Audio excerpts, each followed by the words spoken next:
அரிசி இல்லாம சம்பா கோதுமை ரவை வச்சு இந்த பொங்கலை செஞ்சு சாப்பிட்டு பாருங்க. டேஸ்ட் சும்மா தேவாமிர்தம் போல இருக்குங்க. எப்படி செய்யறதுன்னு பார்த்தலாமா? இதுக்கு ஃபர்ஸ்ட் கடாயில 2 டேபிள் ஸ்பூன் நெய் விட்டு 4 கிளாஸ் சம்பா கோதுமை ரவை சேர்த்து நல்லா வறுத்துக்கிட்டு தட்டில் கொட்டிக்கோங்க இருக்கட்டும். அதே கடாயில 2 டேபிள் ஸ்பூன் நெய், முந்திரி, திராட்சை, தேங்காய் துருவல் சேர்த்து இதை நல்லா வதக்கிட்டு 10 கிளாஸ் தண்ணி சேர்த்துக்கோங்க. தண்ணி நல்லா கொதிச்சு வந்ததும் ஒரு சிட்டிகை உப்பு சேர்த்துக்கிட்டு வறுத்து வச்ச சம்பா கோதுமை ரவையும் சேர்த்து 10-15 நிமிஷம் போல் மூடி போட்டு இதை அப்படியே வேக வச்சுருங்க இருக்கட்டும்.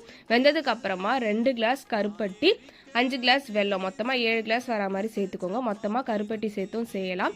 இனிப்பு வேணும்னா 1 கிளாஸ் எக்ஸ்ட்ரா சேர்த்துக்கிட்டு அது நல்லா கரைஞ்சி கொதிச்சு வரும். இதை நீங்கள் திக்காக இறக்காமல் தளரவே இறக்கிடுங்க. லாஸ்ட்டாக பச்சை கற்பூரமும் 2 டேபிள் ஸ்பூன் நெய்யும் விட்டு சுட சுட செஞ்சு சாப்பிட்டு பாருங்கள். மறக்காமல் நம்ம சேனலை சப்ஸ்கிரைப் பண்ணி வச்சுக்கோங்க. பாய்.